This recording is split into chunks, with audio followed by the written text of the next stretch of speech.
morning. I'm here live with DeAnna. We're visiting together today. And this is Ask Anything. I am Andrea Foster, and this is DeAnna Batdorf, who is an amazing Ayurvedic practitioner and educator, and she's here to answer your wellness questions. We've got quite a few questions on deck today, so this should be fun. That's How are you doing? I'm doing really good. Great. Yeah. Just had my 15th wedding anniversary with my partner of 26 years. Feels really good that we took such a long time to make that decision, so it didn't have to be some big deal, and it just got to be an ongoing celebration. Yay. So yeah, really wonderful. That is awesome. So I'm ready for questions, and I just got to say, as my whole world has changed in the last 2 months, oh my word, I am actually really loving life. So for anyone, because a lot of people are checking in on me, and I just want to say thank you so much for that. It feels really amazing to have so many people checking in and just recognizing this is a huge shift, and also digging on kind of how I'm going pretty global, and that's my hope. Mm-hmm. So it's been really nice, and I'm doing beautiful interactions with people in my therapeutic yurt. I feel really good about being in nature and with earth. And I'm also digging on the self-care sanctuary that Bliss is so loving, and Milena is doing such a good job. And it's nice to go in there and still feel the presence of the steam room. I call it the steam womb. Oh. And that feels really good. So may all of you be still utilizing the space, but using everything you learned, and hopefully you're joining us on the regular, you know, and I'm dishing out the information. I got time on my hands. Let me share. Yeah. And I'll do the same thing today. Awesome. All right. So the first question we have is from someone who has been looking into your teachings and seen them on Instagram. You're starting to study Ayurveda and believe that it's the missing link to their health. This person says, I'm a woman, age 53, starting to experience breast cystic activity increasingly. I was concerned and got a mammogram. They wanted to do another mammogram and biopsy, but I think these are cysts. I'm wondering, why are cysts so common? And why is there a misunderstanding in the medical world around their diagnosis and treatments? And she's wondering how else she can support her tissues to balance in your perspective. Okay. Well, if you haven't taken any of my lymphatic classes, that would be 101 breast health. Glandular health. Our hormones run through this lymphatic river to get from one gland to another. So hormonal health, endocrine health, and definitely cystic activity. The lymphatic system speaks in inflammatory response, which gives us pain, inflammation, and fatigue. And so these are really your lymphatic, your immune system telling you something cannot move freely about your cabinet. You know, they are channels and rivers, and there's little lymph nodes that are like little ponds. And then it meets the bloodstream right here at the clavicle. And you can learn so much more about the lymph itself. But I mean, you're talking lymph 101. And, you know, I often call cysts, first off, they're internal boils. So they're like a pocket of inflammation that is, made tissue around it, and it fills with fluid. And then the older they are, the more thick and hard and dense they get. So sometimes somebody will be like, that's a big lump. And, we have to go looking for those so we know what's going on. But sometimes they're really old cysts that haven't been addressed. So they're like a hot pocket. They're literally like just this little hot spots with dogs often. Oh, yeah. And I can usually always find a cyst right where there is a hot spot. So I treat those with animals, and then I've started doing them with breast checks and just really looking. But let me tell you one thing that you should know if you're wondering, is this really a cyst or not? They are extremely painful. The denser and thicker they are, you may have to soften them up, and then they'll hit this like, whoa, pain place. If they're new and you're just starting to get them in kind of perimenopause, 53, or maybe you're post, depending on where you are in that journey, those hormones are starting to flare and change and shift, and our energy levels are changing and shifting with the change of estrogen. And you can start using too much energy, more than you got, and it causes inflammation in pockets, but they hurt bad. And you do want to kind of, they're kind of like a stuck, spot in a river. And so you do want to break down the dams all through that area. And I've really tried to teach people, you don't just go in and try to pop a cyst, like that's could destroy tissue. You need to know what you're doing. But you can get it to drain, and just think of it like everything around that cyst. So your armpit, and maybe even up in the neck, and dental issues make cysts. We'll talk about the things that make these happen. But the main thing is just a dam in the river, and our fire can't move freely about the cabinet. And it's like, get me out of here. So the armpit, we have tons of lymph all up and around our breasts themselves. So all around that cyst, making sure your drain is wide open, because that's probably the biggest thing. If you're going to do any kind of lymphatic and you're not sure what to do, you start here, because this is where it all meets the bloodstream. So if your lymph is moving, if this river is moving and meeting your bloodstream, those cysts often just kind of slow drip out and they dissipate. And then there's things that maybe are perpetuating the cystic activity. Okay, if it's not just a general clog. Yeast is probably the number one thing. There's a couple foods that I'll teach you are irritants too for any skin condition, including cysts in the body.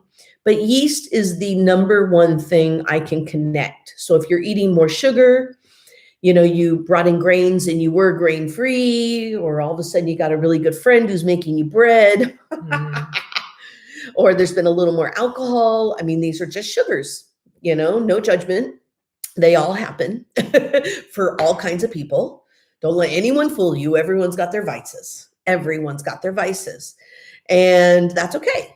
It's just, how do you curb them, and how do you look at them? And if you just get too many sugars and you're not flushing enough, moving your body enough and sweating, you're going to breed yeast, and yeast makes cystic acne. That was the first thing I found years ago. And I started treating like teen cystic acne really successfully. I give them this no sugar 10-day challenge, which you think a teen can't do. But if it means their skin's going to clear up, guess what? They can do it. If they're going to lose some weight, if that's what they want, they can do it. So I always give them these 10-day challenges, and they see their skin shifts and they're changing the yeast in their body. So it makes cystic behavior, something I'd look for. And then the other one I would think of is these food aggravants. And the food aggravants are really going to be nuts because of the acid profiles, not seeds, and please do them raw, but nuts, and even nut milk if you're really sensitive, but probably it's more those oily nuts. Like the more you can rub a nut in between your fingers, the more oil that you get in there, the more acid profiles are there.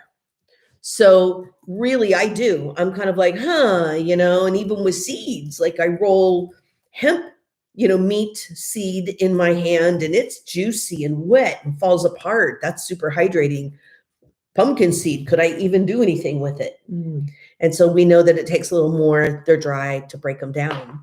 So really looking at your food is my point. And if it looks oily and it's a nut, then unfortunately it has acid profiles that are really irritating to the skin.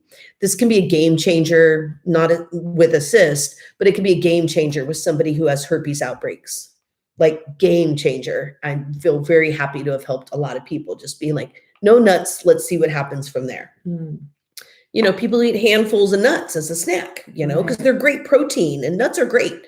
They just unfortunately aren't great in this situation. And then table salt, not healthy electrolyte salt, but table salt is a huge, you're dehydrating the body. How sad how sad that salt straight from the ocean is like the number one hydrator of the body. And then they rinse it or they make table salt. Yeah. They have to manufacture that stuff. It's so sad. And then it Yeah. dehydrates us and it flares our fire up. So hot, dry, how do you get there quickly? You're craving salt and the wrong salt is going in. So stick with your gray salt. But table salt is a big problem and you might be eating more than you think. You know, olives and hard cheese, the harder the cheese, the more salt is in it. So I think that's a really important thing to remember. Crackers, chips, these things, you know. So I'm just telling you a few things you want to avoid because usually with cysts, I can help you treat them. Frankincense is going to be a big go-to. Lavender, if you got it in your space, and chamomile. Those are some of the ones, and I'll talk about dosage, but very tried and true. The other one I'd have to say that's even cheaper than some of those, to be honest, is cypress. Not blue cypress, regular cypress. Incredible for endocrine regulator. If it is hormonal, that would be a really smart one. And you could even do like cypress and frankincense, you know, or cypress and lavender, you know. So we'll go to dosage in a minute, but I'm going for anti-inflammatories that have antifungal properties. And that's really where I'm going with this. You know, the chamomile is a little bit about calming the nerves. Some people get cystic activity when they get a little too much sugar and then a whole bunch of stress. Or they're like stressed out and then they're like living on nuts for lunch, you know, or trail mixes or, you know, little snack bars. And there's more in there than you think. And then I'll notice that it'll raise it up. So stress is a factor. And that's where the chamomile would really play out. Chamomile, you're going to do 4 drops a day, 2 drops in the morning, 2 at night. Believe it or not, it's strong. Lavender, you're probably needing 8 drops, AM, PM. Cypress, you could even do up to 12 drops, AM, PM, but you could probably use 8, but you have a little more play there. And frankincense would be about 6 drops twice a day. So those would be my dosaging. And then you could start playing with like, hey, you want to make a blend of those or just you have one in the cupboard, start trying it. But we got to open up the lymph. You can put the essential oil directly on where that cyst is. And then eventually you are going to take your hands and you're going to go put that cyst in between your hands. Most common place we get cysts are up here in the pec, where muscle meets lymph in the breasts. And it gets up under, like think about, we call it fibrous cystic, you know, and I always think like, why do we call it cystic if it's not cystic yet? You know, but it shows like, oh, that's where this could go. So the more fiber is wound up, you know, the more you're using your upper or holding stress in your upper, it starts clamping down, the lymph starts clamping down too, and you get all these hot pockets. So eventually you're going to need to go right to that pain place. It's not fun. No. Have you had to do it too? I have. A little bit. It's like, but you go right there and you just pump, pump, pump, take a deep breath, pump, pump, pump, take a deep breath, and just do it every once in a while through the day. You know, you're gonna have to get comfortable touching your breasts, you know, but you're already checking them. So that's great. I say, you know, a great way to do it is when you go pee, like, well, you're sitting on the toilet and got something. I got gua sha right next to my toilet. I mean, seriously, you know, like when might I want to get in there and open up my breast tissue or work on my neck because I've been so challenged by it. Why not take a moment with that challenge and get the most out of just like relaxing and releasing? The more relaxed and calm we are, using the restroom, you know, and there's other times when you have a little more time. And, you know, the more calm we are, the more our pelvic floor releases and just really does get all the sediment out and move the bowels easier or the bladder easier. So, yeah, these are some of the things. Those are my favorite essential oils. I do think about Shatavari.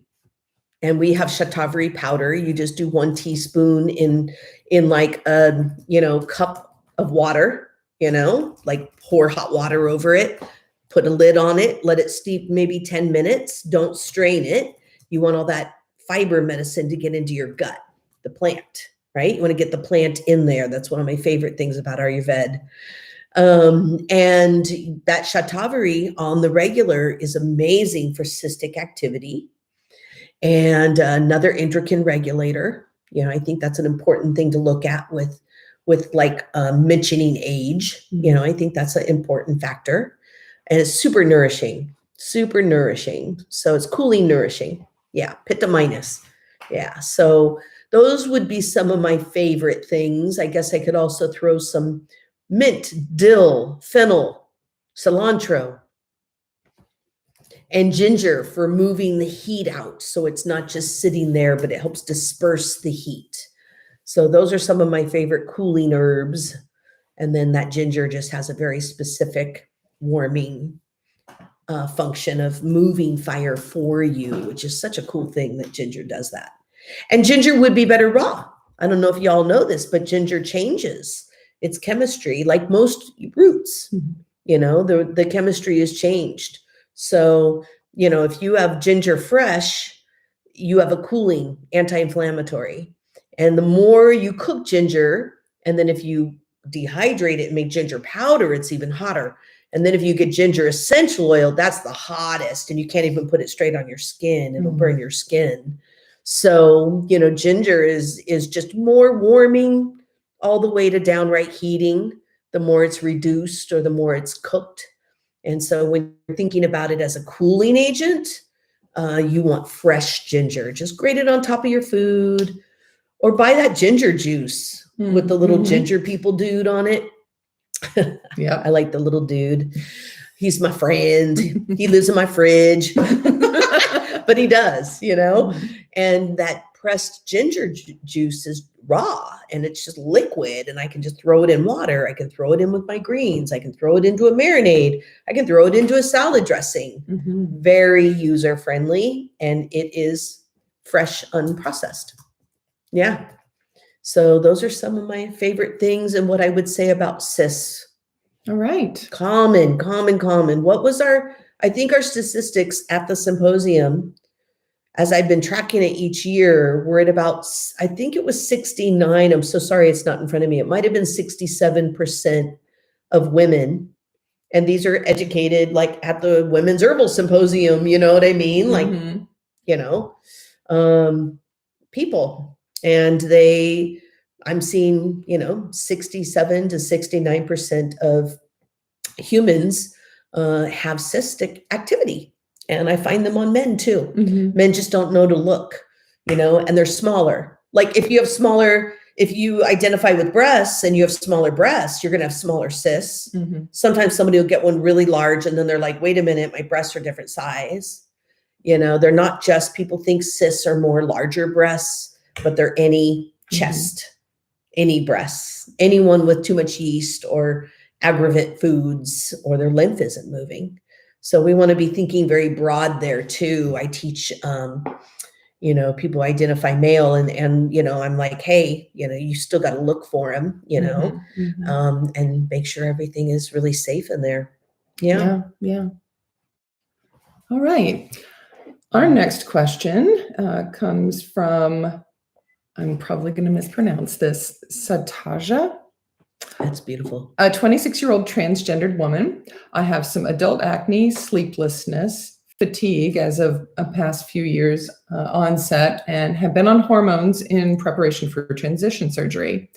I was born physically as a man and exploring full surgical move to fully inhabit my body as a female. I'm wondering from a holistic perspective, what is involved in surgery and how can I best prepare, and what is needed to know post-care that the doctors will not think to tell me.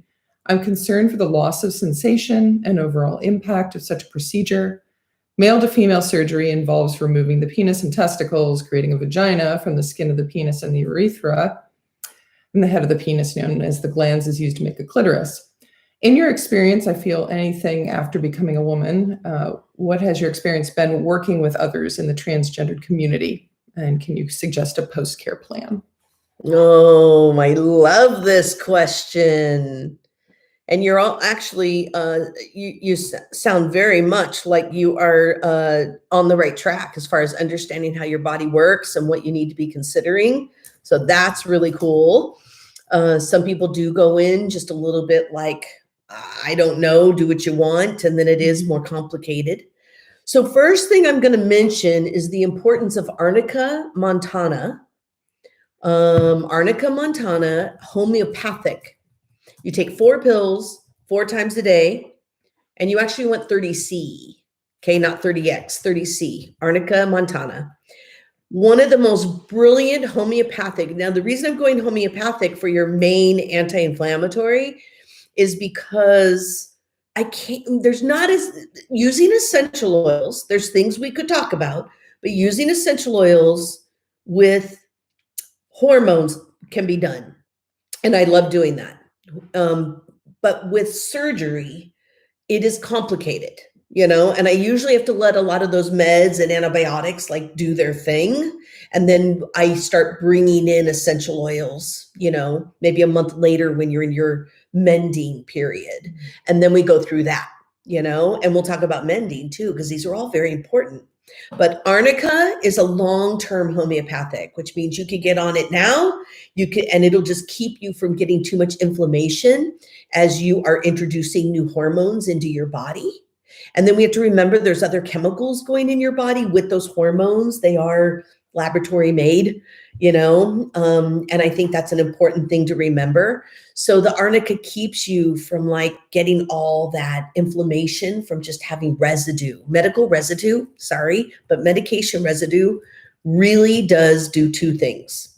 The first thing it does, it leaves sediment around, and it makes it hard for you to break down your minerals and your vitamins, and they're dehydrating.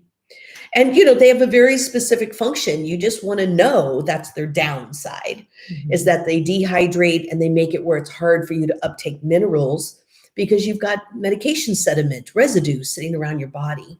So enemas, oh my gosh, enemas. And let me just think, enemas share space, like your colon shares space with your reproductive. The cleaner your bowels are, the less constipation after surgery. The less you've got toxins sitting around in your body while you're under anesthesia, the easier the healing, the better the healing. What does better healing mean? It means you don't form scar tissue. This is the biggest problem with getting a changeover and then wanting sensation in your new clitoris. And how that would be so sad to go through all of that and not be able to like have sensation and pleasure. It's all about scar tissue. And like we could do a whole nother 3 hours right now sitting on just scar tissue alone with top surgeries and all surgical procedures, no matter what you're going through. But especially when it comes to like, oh, but I still don't feel my fingertips. And somebody will say, oh, well, it might just be like that now. And I'm like, and then think about that being your clitoris. That's worse than a fingertip, that's for sure. It's about scar tissue. So it's inflammation is the #1 culprit for why your body would make scar tissue, because there's a fire. Inflamed is a fire in your body, and your immune system is going to come to your rescue. And what does it do for you when you're injured? It makes scar tissue to fill in the void. So you will have a void, even if you don't have an emotional void, because you might feel less of a void being who you are. But there's going to be a physical void as you release the penis and then go into a completely different response to your nerve endings that live in your tissue, not outside, extension of your body. And so the whole thing is just anti-inflammatories, so important. So you could do Arnica from now until like 3 months after surgery.